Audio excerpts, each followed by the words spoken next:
Howdy, Ken. How you doing today? I'm doing great. How are you? What's going on? I'm doing good. I was thinking about my favorite MC Hammer song, "Too Legit to Quit." Hey, hey. Episode 34, legit or not?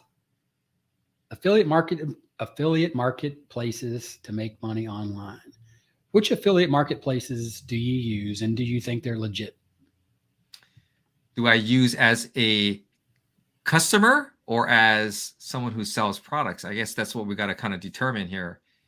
I don't sell any products or I haven't sold anything yet, but I do purchase products. And there are some marketplaces that I like to frequent and purchase these products. So it just depends on what I'm looking for. But yeah, there are some marketplaces that I do frequent. Warrior Plus is definitely one of them, and we can talk about that, right?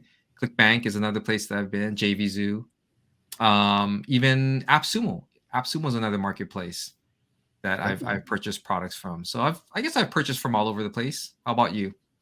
So I like the way that you sort of brought that around to creating a whole conversation here on the affiliate files. We talk to you about the truth about making money online. So you sort of look at it from a broad picture, right?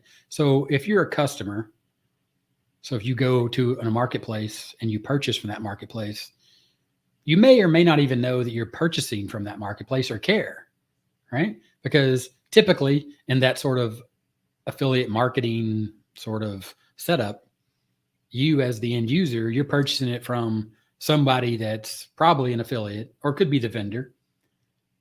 And their choice of marketplace to sell on has really been chosen by them. You know what I mean? So as a customer, I don't think you really care so much. Yeah, yeah, You know, absolutely.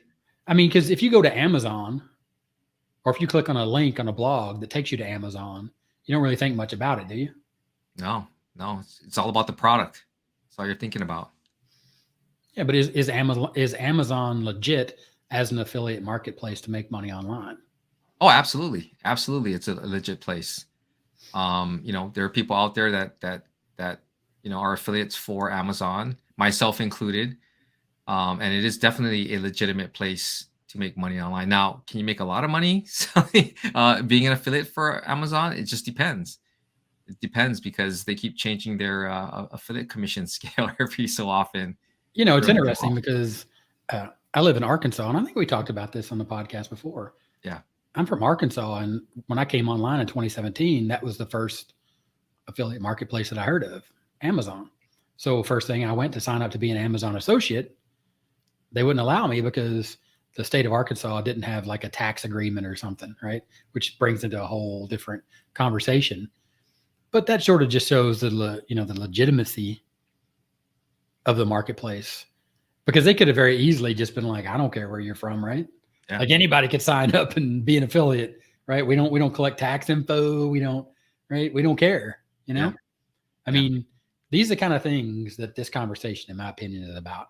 These are the kind of things that you as an affiliate, right? The truth about making money online is you need to care. You need to care if it's legit or not. If you sign up on a marketplace, you know, and they don't ask you for any tax info, they don't ask you for your address. They don't, right? You got to be a little suspect, don't you think? That's got to be a little suspect, right?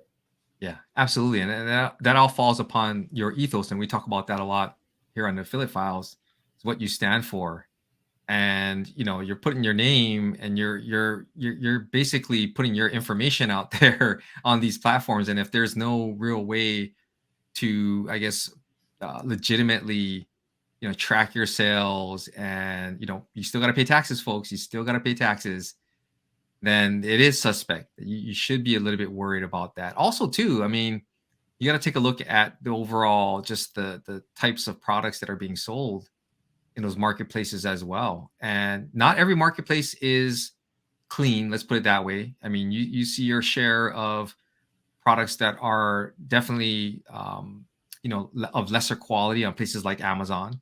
They're Yeah. still being sold counterfeit products. eBay as well. eBay, eBay, yeah, a lot absolutely. of fake stuff on eBay. Yeah, so it's everywhere. It's everywhere, and I think it just depends on the product that you're selling, the product that you are as a vendor are selling, and whether or not you choose to be associated with the platform. But again, the platform is just a platform. It's not, to me, it's not the be all end all. You can find good products on any platform at all, and it doesn't matter at the end of the day. As Gary had presented that example of, if you click on a link on a blog and it takes you to Amazon, does it really matter that you're going to Amazon? I think that's something that people really need to think about. So I think it matters to some people on the customer side, Yeah. like in the popular sort of news of people worried about the stance of a corporation on certain aspects of things going on in the world, right? Yeah. But to bring that back and think about, do you even know, or do you even care if it's Amazon? What if you're talking about like Share a Sale or AWin or Commission Junction? I mean,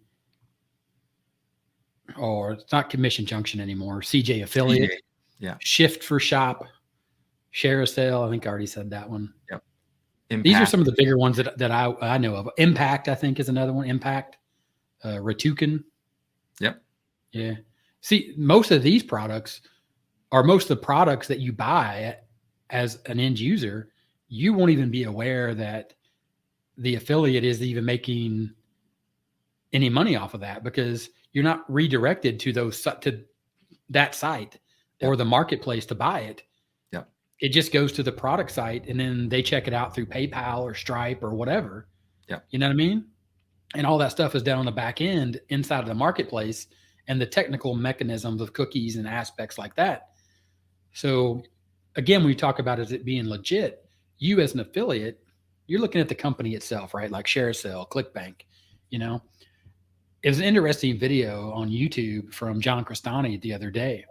And this is January 27th, 2022, just to put it in perspective for anybody listening on the podcast or watching here on the YouTube channel. You can check out his channel sort of around that date, that time frame. And he was talking about a particular marketplace. And he was talking about what he looks at, right? He looks at it and says, is this a legit business? Because that marketplace, to him, he wants the marketplace to be legit. He wants them to have contact information. He wants them to have support. He wants to know who the people are that are in charge, about their story. Who owns the company, who's backing the company. Are they invisible? And if they're invisible, why are they invisible? Yeah. Yeah. I watched that interview or that live as well. Yeah. It was just really interesting to see, someone who is as big as John Crestani is, kind of break that down and break down the marketplace, and literally physically he was clicking and going through, the homepage. He was clicking through and just terms and conditions. I mean, he went through everything. He read the entire thing. He even mentioned, not to butt in, but he even mentioned that he knows and is, personally talked to the owner of Warrior Plus. Yeah. Yeah. Which I found to be quite interesting. I mean, and it's just, to me, you would think someone like John Crestani maybe doesn't even care. Not to put it like so bluntly, but he's made a name for himself and his business, and obviously he's a successful marketer. To hear it from his point of view was really interesting, because it gives you kind of like a insider's peek into how he thinks and what he looks for in terms of marketplaces being legitimate. And then I looked at it from the affiliate side, and I was looking at it like, okay, well, I found it interesting that he was talking about another marketplace called Digistore 24 that his product is on. So I just was like, okay, well, that he recommends, right? That I found to be kind of interesting. So I was kind of looking at it like, okay, what is the purpose of this entire video? Obviously, you're providing some sort of value to people in terms of looking for marketplaces, but what is the true motive? And I'm using the air quotes here, the true motive of you suggesting this and breaking it down and suggesting a marketplace that your product happens to be on. Yeah, I mean, obviously there was some spin there. You know what I mean? And I know, you got to know that going in. The truth about making money online, and what we talk about here on the Affiliate Files, the information you'll get over at Furukawa Marketing over at the YouTube channel, 30-minute marketing. You're going to get that kind of the same kind of information. You know what I mean? where we break it down about the vendor and what we think. It's opinion based, and obviously we have an ulterior motive, right? We support here at the Affiliate Files the quote unquote digital dudes, if you will. We promote taking action online, which is a community of affiliate marketers growing together, learning how to be affiliate marketers. You know what I mean? So, and John Crestani, for everything that he's ever done, love him, hate him, don't really care about him, don't even know who he is, if that's the case. You know, if you go and watch that video is going to be completely different than how he built his YouTube channel. And if you don't know, and I'll just, tell you, he started off with a money gun and this whole thing, right? Like driving Lambos and this whole thing, being a millionaire, being a success story. And he launched his product on a ClickBank, right? Yep. That's where he used to sell it. I don't know if he still does or not, so I think the angle there, right? Legit or not, the legitimacy of the marketplace. Once you get past, things like, for example, he showed the physical address of Warrior Plus. It was a UPS store. Yeah. So basically they use a UPS store as their physical address. Yeah. For the legal requirements of operating a business. But is this any different than, I'll give the perfect example, Walmart. So Walmart is headquartered here in Arkansas. Right? I don't know. Most people probably don't know or care about that, but it's a big deal here in Arkansas. Right? It is. But did you know that Walmart is a corporation that's incorporated out of Delaware? Never even knew that. I just knew that it is Arkansas. That's all right. I associate with Walmart. So I think if you dig deep into corporations, and I think that's really what this boils down to, right? When you're looking at a business, for example, hosting is a good example of this. Bluehost, HostGator, some other ones out there that are very popular are actually owned by one big corporation. Yeah. So is that corporation legit, and does that legitimize the individual companies that are underneath it? So for example, if you look at ShareASale, ClickBank, CJ Affiliate, eBay, Amazon, Shift for Shop, Warrior Plus. What if on the back end of that, if you did a little digging and it was all owned by Amazon or Microsoft? Does that instantly legitimize it for you because of the brand? I don't know, because I for one, I don't know if I do that much digging, to be quite honest, and I think most people probably wouldn't do that much digging either. I mean, it's interesting, and not to kind of shift it, but just along the same lines, when I hear people saying, "I'm not going to be on Facebook anymore. I'm going to go on Instagram," and I'm like, because they hate Facebook for whatever reason. And it's like, wait a minute, did you know that Facebook owns Instagram? It's Meta. It's Meta, yeah. Meta owns Facebook and Instagram and WhatsApp. Yeah, they own all these entities, but yet people think that by switching to another one, they're kind of escaping the clutches of Zuck, right?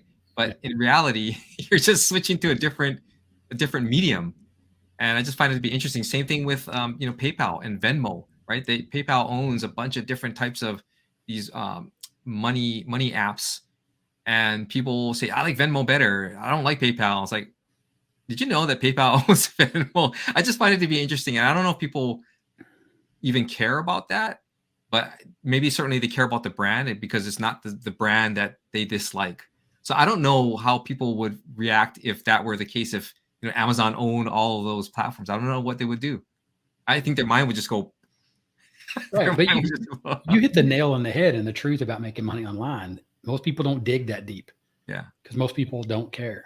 Yeah. But I will say, as an affiliate marketer, I know that all the places that I use, to include Warrior Plus, because I'm a vendor as well as an affiliate on Warrior Plus, I know they asked me for my address. I know they asked me for my tax information.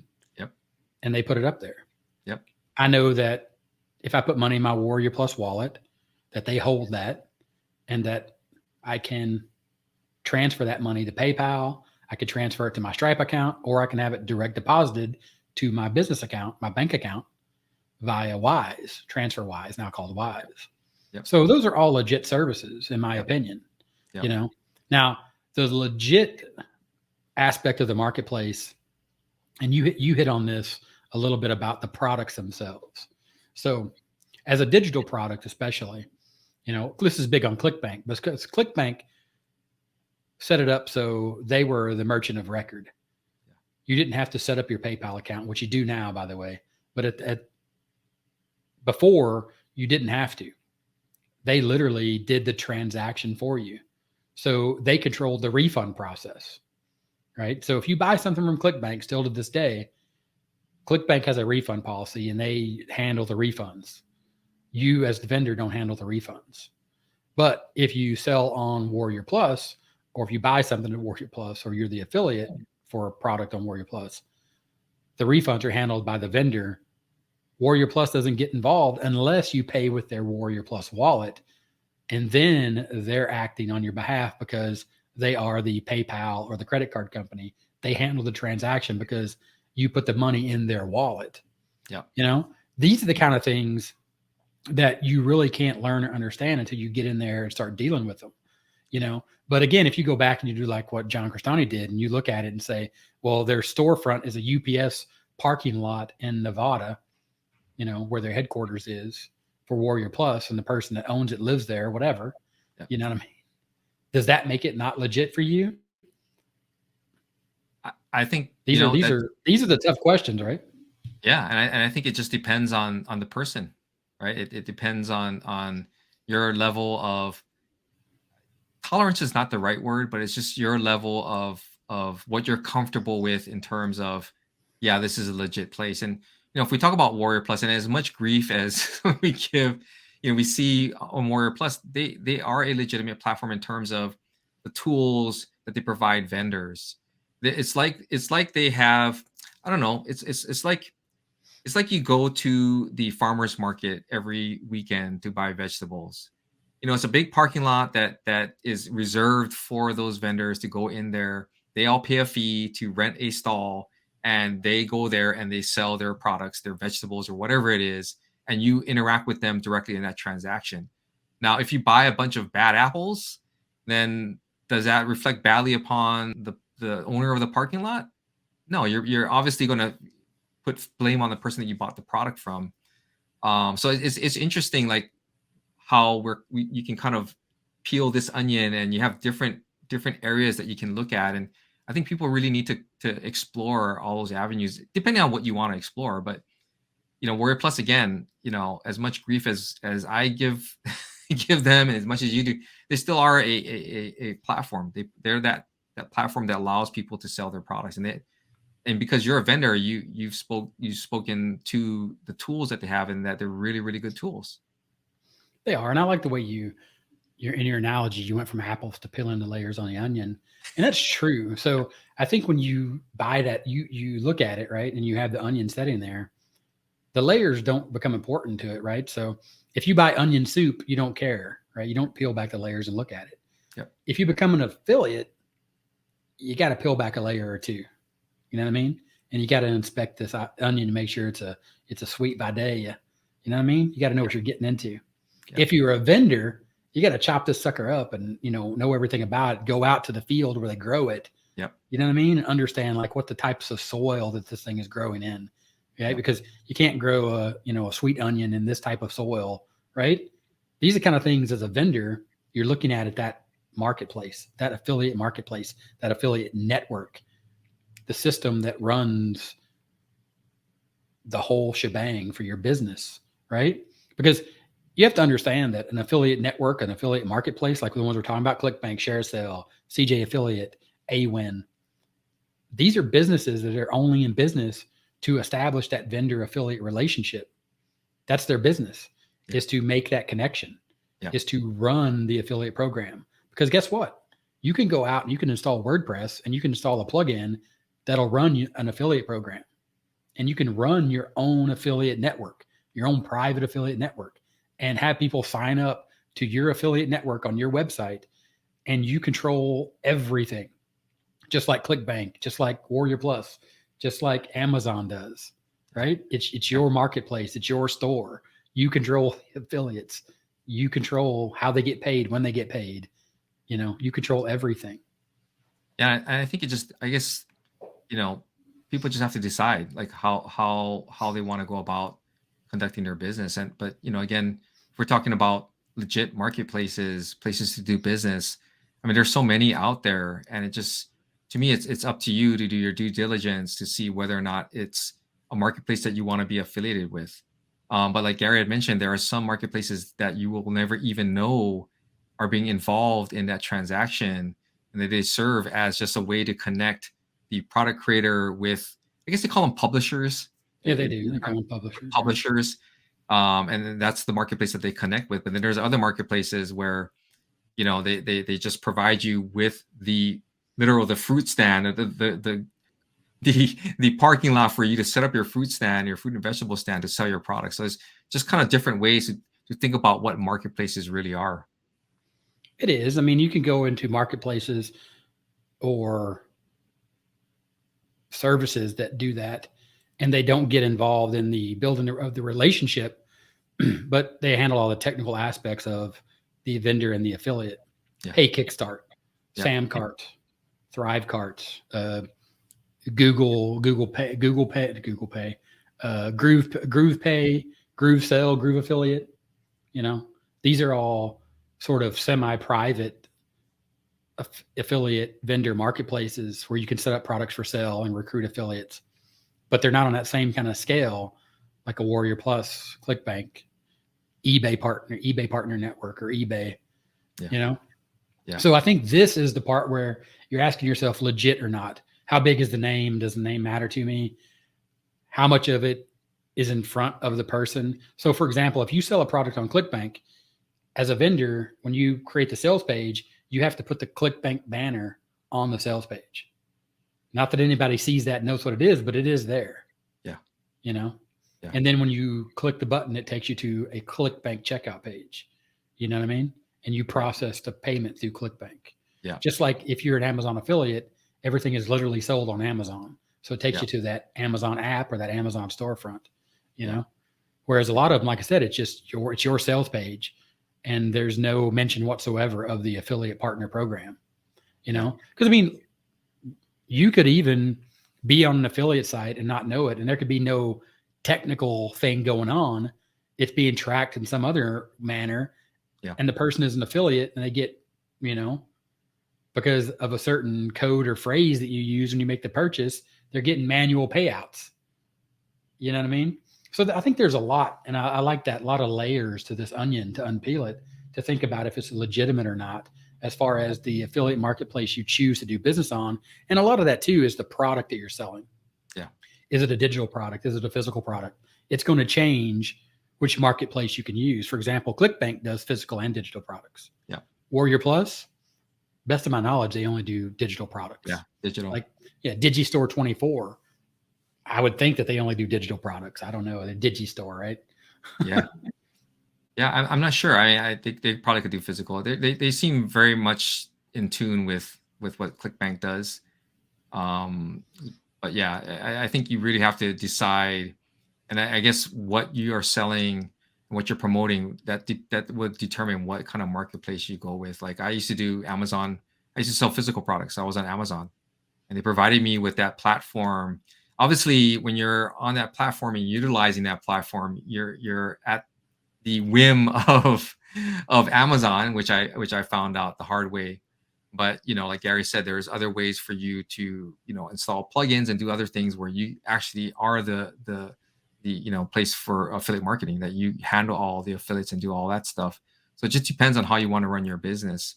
I think obviously the easiest way is to find the marketplace that matches your audience, and that's where you start off with. And just know that you, depending on the kinds of products and your growth as an entrepreneur, that you are going to eventually move. That eventually you may not sell products on that particular marketplace, but you might sell it straight from your website. Yeah, I mean, you wouldn't take your Apple truck to the gun show parking lot. I mean, you might, but people aren't there looking to buy apples, right? Yeah, unless there's like some kind of shooting contest or something going on. There you go. And it's funny. I got some marketing buddies, and we talk about Warrior Plus. We all would use Warrior Plus for specific products that we know and like and trust the vendor and have that relationship with.